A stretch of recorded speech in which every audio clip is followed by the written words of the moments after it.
Coming up, home team weather getting cool this evening. 56 now in Tuscaloosa, 49 in Coleman. How cold's going to get tonight? And will we deal with a freeze across the area? Your forecast is straight ahead. Stick around. Plus, parents in Tuscaloosa have a chance to come out tonight and voice their opinion about plans for a local school. We'll explain what the future could hold for that school.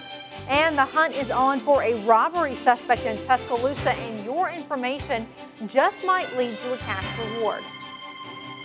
We're glad you're with us this evening. I'm Terry Brewer. And I'm Lynn Brooks. Up first tonight, a look at the future of one of the Tuscaloosa City schools. Tonight, parents will have their chance to weigh in on the proposed changes for the new Alberta Elementary School. More on what those changes involve is in our top story at 5. Superintendent Dr. Paul McKendrick has proposed the new school would serve pre-K through 8th grades and would focus on performing arts. McKendrick says the idea came after many community meetings and an art program back in the spring.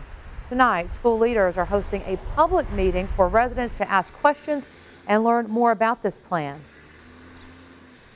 As they hear how the plans are projected to unfold, if they have specific questions about what's in the best interest for their children, about special programs that will be offered, they will have an opportunity to ask the superintendent those questions tonight. And you still have some time to attend. That meeting starts at 6:30 tonight at the Tuscaloosa Magnet School cafeteria. Well, if you stepped outside today, you probably were met by that chilly breeze. Yeah, that's right. Fall is giving us a sneak peek at those chilly winter temperatures. So what can you expect tonight? Chief Meteorologist Richard Scott has a look at your first forecast. Richard.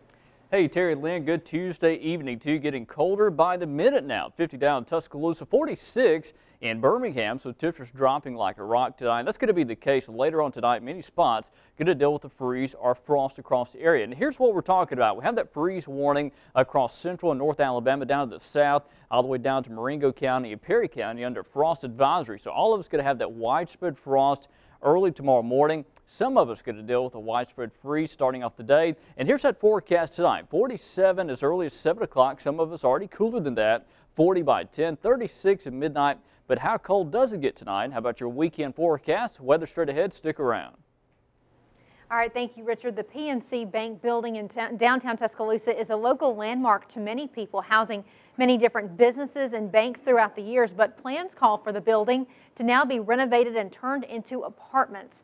The building was recently purchased by Heritage Land and Development out of Memphis. That company specializes in restoring historic buildings. City officials and companies involved in the remodeling announced the plans for the apartments today. The developer says the bank will remain on the first floor and the building will eventually house 100 units, including studios, 1- and 2-bedroom apartments. The president of Heritage Land and Development says this is the company's first project in Alabama, and they chose Tuscaloosa because of the growth they're seeing in the area.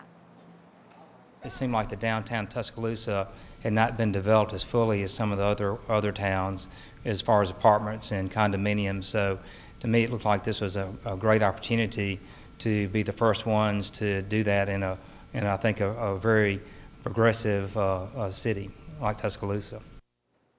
Developers say construction should begin in early December and the apartments are projected to be ready by August 2013.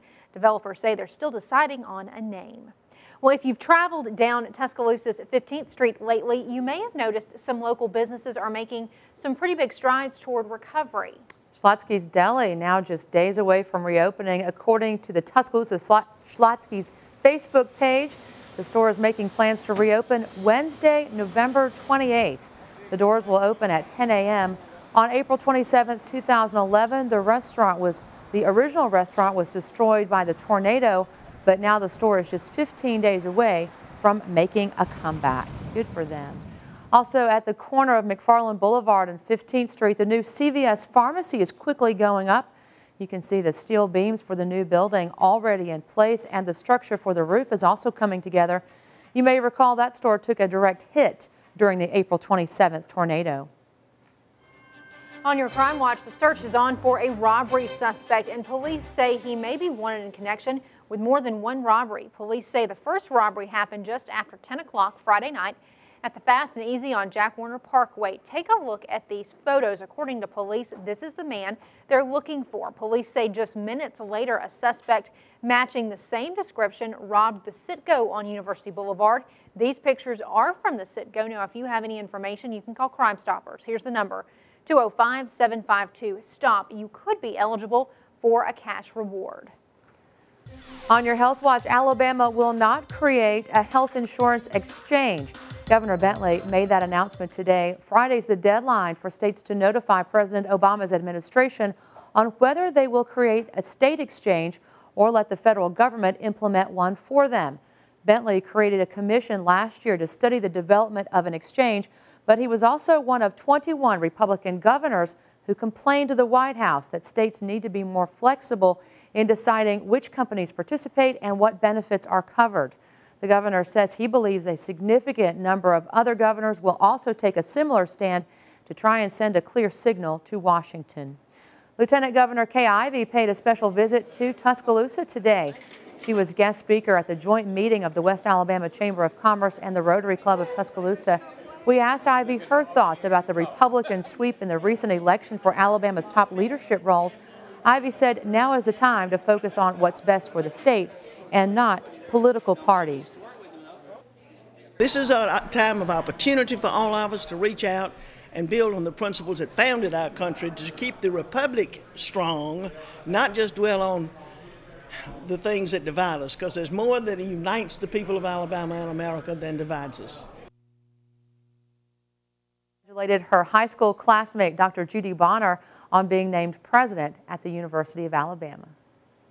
Well, if you get federal benefits, this information is for you. You have less than 4 months to decide if you want to switch to direct deposit or direct express debit cards. According to the U.S. Treasury Department, they're moving to an all-electronic payment system starting March 1st. If you do not choose which form you want, you'll be automatically switched to direct express debit cards. If you have questions about switching to the electronic system, you can call this number, 1-800-333-1795. Well, the kickoff to the busy holiday travel season is just a few days away, and travelers will have a little more company on the roads than they did last year.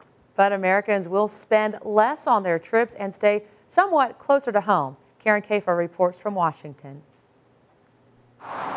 More Americans will hit the road this Thanksgiving, but they'll spend a little less. That's according to AAA, which forecasts 43.6 million travelers for the holiday, an uptick of less than 1% over last year. The factors that are behind these numbers relate primarily to the economy, and as we all know, the economy is still sluggish, but there is improvement. Average spending on Thanksgiving trips is expected to drop $56 from last year. The average distance down 16%. The vast majority of travelers will go by car, more than 39 million, with gas prices expected on par with last year's national averages. The number of air passengers slightly down to just over 3.1 million. Despite a few less travelers in the skies, fare watchers say don't expect last-minute deals. If you haven't yet booked your holiday travel and you're looking to find that great airfare deal, for Thanksgiving weekend you may be out of luck. With just a week until the holidays, those few seats that are left on the planes are certainly going to be at a premium. For infrequent flyers, the TSA urges reading up on security and screening procedures. We understand that holiday travel can be stressful and that a great trip often begins with a positive experience at the airport. And be mindful of peak travel days, the Wednesday before Thanksgiving and the Sunday and Monday after. In Washington, I'm Karen Kafer. And for more information about Thanksgiving travel, go to WVUATV.com and click Numbers and Links. Also, a special programming note for you tonight. You know, Bama just about a week away from its biggest in-state rival game. Who could that be? Which one is that? I have to the biggest. Yeah. Auburn, of course. Auburn, of course. The Iron Bowl is set for Saturday, November 24th.